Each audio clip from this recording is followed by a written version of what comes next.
And welcome. We're going through brain lesson number 71, and in this one here we'll look at some of the tips or just common ways in which we can cope with stress during the stress epidemic. We'll look at things like exercise, meditation.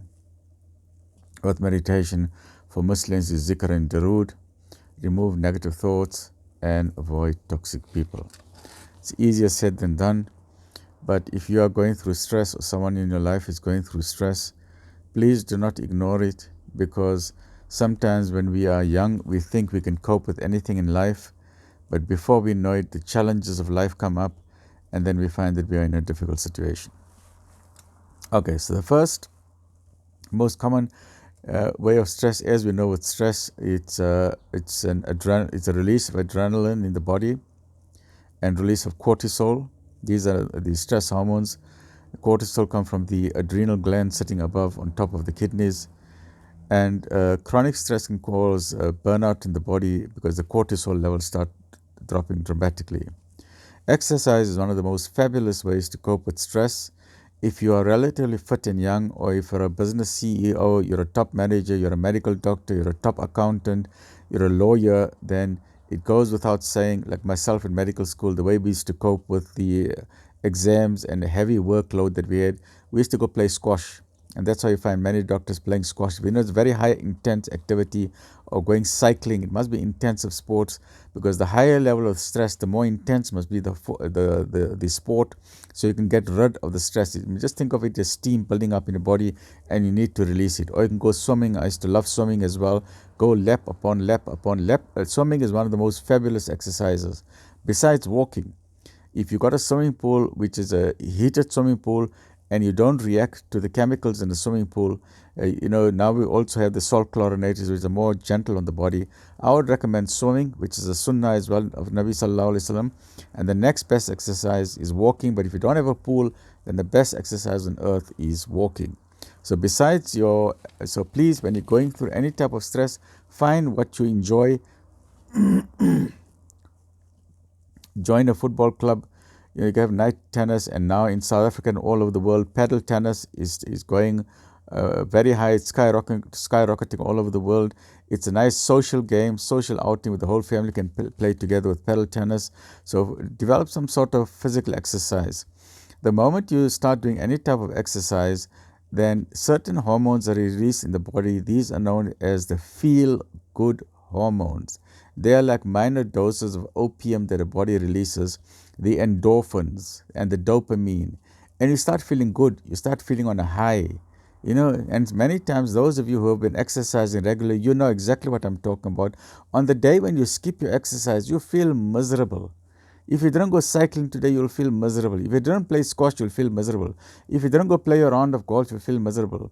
So your body starts you start becoming addicted to it, which is a good thing, because it's an addiction to a good thing. Exercise is good, but avoid extreme sports unless you are a professional in that field. Okay, so first and foremost, the best way to cope with stress is through exercise. The next way is through meditation. What is meditation? There are different types of meditation techniques. And the ones who are very, very good at this are three main categories that I know of.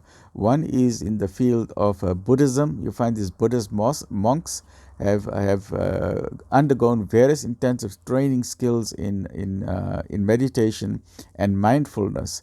And they've also got the scientific studies and medical studies that shows that some of these Buddhist monks are so amazing that normally the brain waves are normally the beta waves. They're moving fast all the time. But when you're relaxing, when you're calming your body down, they go through alpha waves, a slower waves. The body goes through a slow, deep rhythm. The breathing slows down. And these amazing monks can even reduce their blood pressure. Can you imagine? Just by mindfulness, just by thinking about it. And they can even reduce their heart rate. So from 72 beats a minute, they bring it to 65, then 60, then 55, then 50 beats a minute. Can you imagine what type of meditation techniques, how powerful the brain is? So meditation is very powerful. That's in Buddhism. Hinduism got a lot of techniques for meditation. And then we find in Islam, we find the zikr that many people perform, the Sufi zikrs, the Darud Sharif, when you're gathering together in the mosque, in the gardens of paradise, the rings of zikr, the circles of zikr are the gardens from the gardens of paradise. So formulate what you want to do to try and bring some form of meditation, calming your body down so your body goes to a rhythm of chanting, and this brings the brain calming down, the heart rate slows down, and you start feeling good about yourself.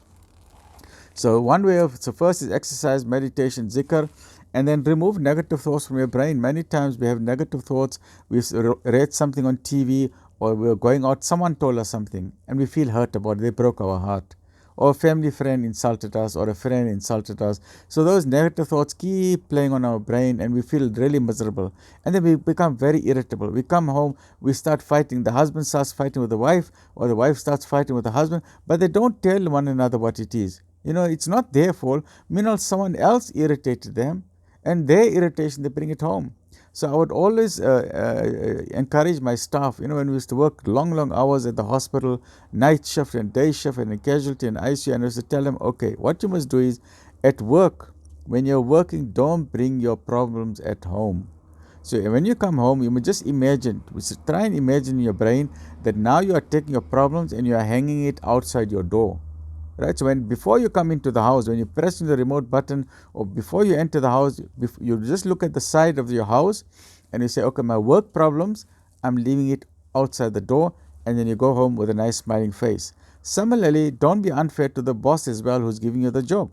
So if you've got problems at home, if you've got domestic problems at home, don't bring it to work. So when you come into work at the office, then you take your problems at home, you leave it at home, because it's not fair on the employer that you bring your domestic problems at work and you start talking to everyone, I've got this problem, that problem. Okay, it's fine now and then if you're amongst the office staff, it's fine, but don't let it affect your productivity. So the rule in life, or the lesson in life, is don't bring the problems from work to the house, and don't bring the house problems to the work. And then if you can try and avoid toxic people, it's easier said than done. For example, if it's a work environment, you can't avoid the toxic people. So try and handle that. Go to the manager and say, look, this is not right. Okay, especially if there's harassment or bullying or there's intimidation, then you immediately report it. There's always an HR department, especially in the big companies. Go to the HR department. There are avenues available to try and get rid of toxic people. Bullying in the workplace is not allowed. Bullying at school is not allowed. If anyone is bullying a child, please report it immediately to the teacher. And many times the children are scared. They are shy, or they are very soft children, kind-hearted. So I would encourage all your friends, anyone who's watching it, if someone in your school is being bullied, please stand up, do a random act of kindness, and go and support your friend. Stand around him and say, no, we are here supporting you. Go report that to the teacher and say, no, that fellow is bullying our friend here. So please don't keep quiet, must stand up. And in cases where you can, so in a work environment, you can't avoid toxic people, but when you can, say in a social function, you go to a wedding or somewhere, and you find there's a toxic person, then you just go in another direction. Rather avoid toxic people in your life. Okay, stay well and look after yourself. We're going through a stress epidemic at the moment. Please take care of yourself.